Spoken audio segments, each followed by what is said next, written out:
I will now yield to the good gentleman from the Commonwealth, Chairman Yarmuth, for 5 minutes. Thank you very much, Chairman Arrington, Ranking Member Boyle, members of the committee. Let me echo and underline the kind comments that Mr. Womack has made and Senator Conrad and others, and say it is a great honor for me to be part of this panel, even though I'm going to be that proverbial object in the punch bowl. And say that when I was Steve Womack's ranking member, and then he was my ranking member, and I can't imagine having had a more mutually respectful, collegial, and serious partnership than the two of us have had, and still have. And I was proud to come and say a few remarks when his portrait was unveiled here, and I hope he will return when I am here to unveil my portrait. But anyway, I'm honored to be here before the committee I once chaired to discuss proposals to create another, and I say that with purposeful skepticism, Commission on the Federal Fiscal Condition. Having served in Congress during a period that saw at least 4 different attempts to assist Congress with doing one of its most fundamental jobs, I can only characterize this new commission proposal as the proverbial definition of insanity, doing the same thing over and over and expecting a different result. As has been discussed, I spent a large amount of time in 2018 as a member of the Joint Select Committee on Budget and Appropriations Process Reform under the very thoughtful leadership of Mr. Womack. I was constantly impressed with the seriousness of the committee's discussions and hearings.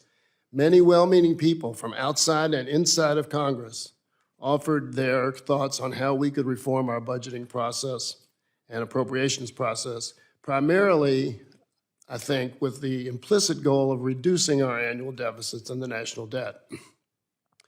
While some of the other members of that committee, and we have 2 of them here, may take issue with my evaluation, I believe the process illuminated one fairly obvious but unavoidable truth. The problem is not the process, it's the people. In other words, if members of Congress are not willing, and this phrase has already been used, to muster the determination and courage to take on our fiscal challenges, even the best ideas will never be implemented. I would argue the same conclusion could be reached about the Domenici-Rivlin Task Force and Simpson-Bowles Commission. And even those who think the 2011 Budget and Control Act was effective must remember that the only reason it was enacted was because it avoided a default on our debt. And that virtually every year we waived the budget caps because they were impractical and unpopular, and there was bipartisan relief when that law expired in 2021. Plus, the commission established under that law could not reach a consensus on any new course of action. And by the way, the national debt doubled during the 10 years the budget caps of the 2011 Act were in effect. Of course, every one of these efforts stems from the presumption that our debt and deficits are unsustainable.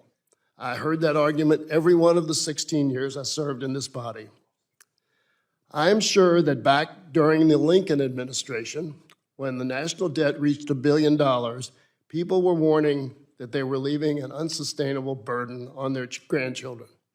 I know they were saying that when the debt reached $1 trillion during the Reagan years. Correct me if I'm wrong, but I don't know of one grandchild who has ever been asked to repay a penny of that debt.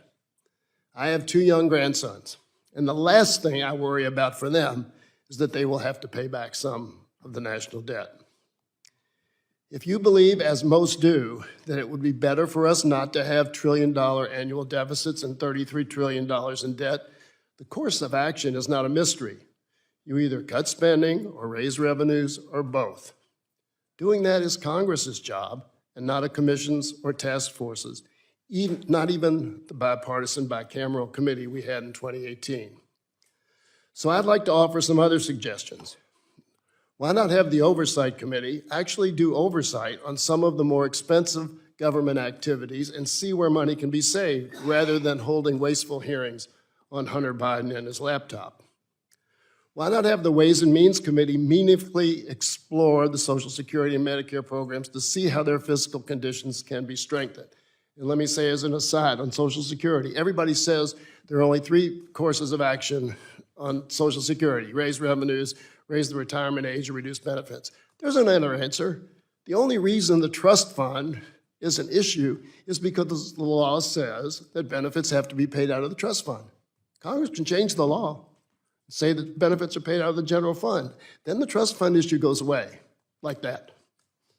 There's another way that Congress enact, because Congress basically sets the interest rate that the Social Security Trust Fund gets from the government.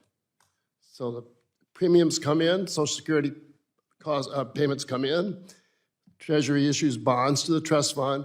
They're not normal government bonds. They're bonds of special issue. They can't be marketed, and they bear an interest rate that Congress sets the formula for.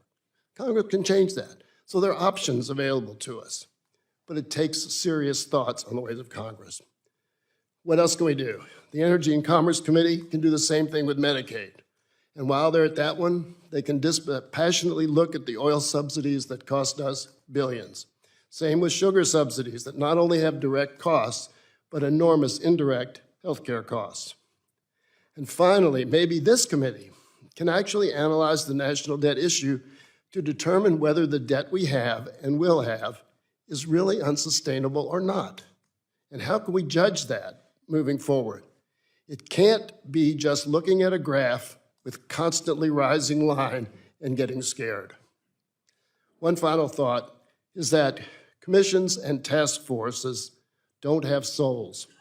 Hopefully, members of Congress do. A government without a soul is not a functioning government, regardless of how much or how little it costs.